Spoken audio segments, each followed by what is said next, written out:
In the United States, there has always been tension between opposing political and moral beliefs, but over the last decade, this tension has risen to historic levels. The disdain and distrust of opposing perspectives has caused American society to destabilize into a dangerously volatile state that has the potential to explode. While a variety of factors play a role in this societal division, social media is distinctly the main propagator of this problem. Being a part of the first generation to grow up alongside social media in Silicon Valley, I have personally witnessed the evolution of social media coincide with the continual destabilization of American society. Social media has caused more societal division than any other format of media distribution due to the commonly implemented business model of maximizing user interaction at all costs being conducted without regard for the outcomes it creates. Due to a lack of government oversight, this business model has produced a type of computer program through mass data collection called a user-tailored algorithm, which has played a key role in perpetuating societal destabilization. In order for American society to correct its downwards trajectory and stabilize, action must be taken to petition elected officials to create viable solutions before it's too late. The current business model of selling data-based targeted advertisements has led the vast majority of social media platforms down a greedy path to increase profits at any cost. Relying on algorithms to maximize user interaction by showing users information predicted to be enjoyable or provocative, regardless of the information's validity. It also has a tendency to lock individuals into ideological bubbles, creating the false perception that the information being displayed on their screen is the only correct objective perspective. Furthermore, the lack of government oversight in social media has led to an obscene amount of personal user data being collected in order to continuously optimize these algorithms. In order to course correct, we must relentlessly pester our elected officials to resolve this ever-growing problem until a solution is enacted into law. A study conducted from 1994 to 2017 by the Pew Research Center corroborates this narrative, showing that political ideology between Democrats and Republicans continually fluctuates but has drastically widened since 2004. Based on a 10-question survey of political values, it was shown that the values of a median Democrat and a median Republican differ more now than they have since Pew Research Center began its collection of political polarization data in 1994. As researcher Dominic Spohr puts it, algorithms which are intended to customize and personalize the user's online experience place the user in a bubble where he or she is only presented with information that matches the previous consumption behavior. This leads to division among individuals because if one is only shown one side of the story incessantly, then any other opposing viewpoint can be perceived as a farce.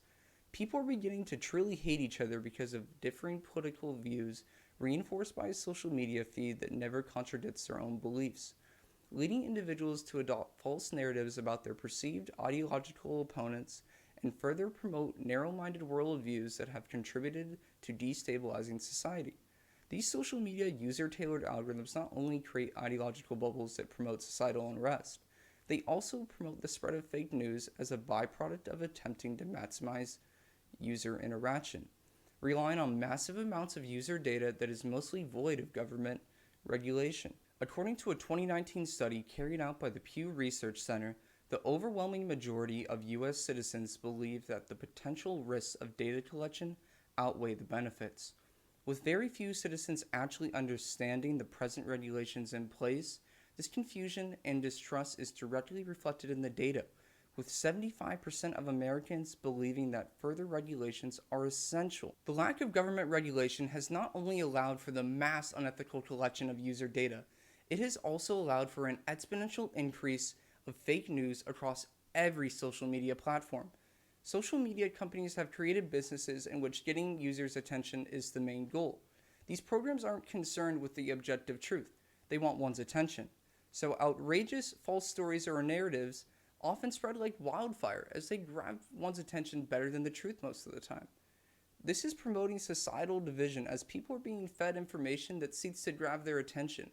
And what grabs people's attention more than outrageous polarizing claims? A 2016 study run by the Pew Research Center found that now more than ever, people are flocking to social media websites and apps to consume their news.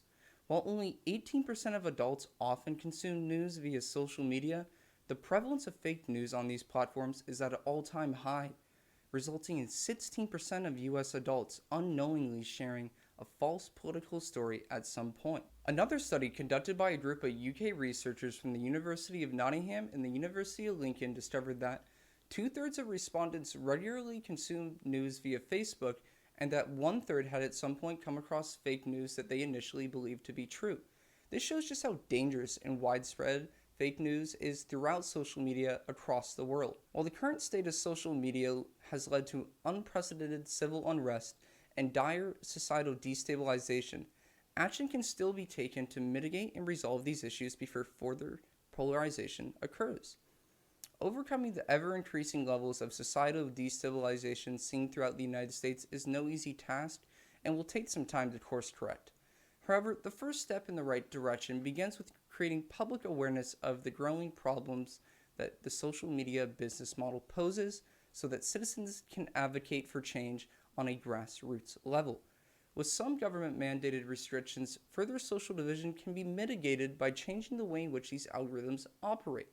For example, if a stricter filtering process was implemented prior to a user posting, the prevalence and spread of fake news is likely to decrease. Additionally, instead of always displaying information that consoles users on these platforms, it should be the case that users are occasionally shown information they may disagree with to reduce ideological bubbles. You can personally contribute to this by contacting your local district representative, Congressman Scott Peters, and demand the topic be addressed. He can be reached through his website, which will bring up a form where you will be asked to state your reason for contacting him and provide personal information so that your inquiry can be responded to. Another option is to contact the Governor of California, Gavin Newsom. My proposed changes would only affect a small percentage of these companies' overall revenues and would have a minimal to unnoticeable impact on social media platform interaction.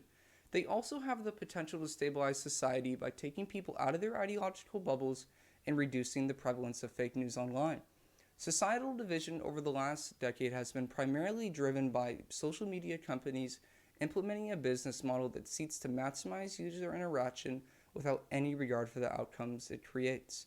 The core component of this business model, user-tailored algorithms, have led to the current state of unrest through the spread of virtual ideological bubbles and fake news due to a lack of government oversight. To correct course and stabilize society, we must force our elected officials to create comprehensive legislative change before it's too late. Currently, social media platforms primarily produce revenue by showing users advertisements selected by the algorithms. Due to a lack of meaningful government regulation on data collection and online privacy rights, these algorithms have likely decreased the critical thinking skills of the public and spread massive quantities of false, potentially dangerous narratives. With sufficient public outcry, elected officials will soon be forced to make legislative change that will hopefully result in the creation of a less data-hungry, user-tailored algorithm that mitigates ideological bubbles and reduces the prevalence of fake news in order to mend the societal divide. Social media was created in good faith, yet the unintended consequences it has created are so dramatic that they are beginning to tear the social fabric of American society apart. I can only hope that government officials have learned their lesson this time around on what happens when a new technology is allowed to advance mostly free of government regulation and oversight, as the next big technological breakthrough and fallout has the potential to make the current social media fiasco seem like nothing more than a flash in the pan. Thank you for listening.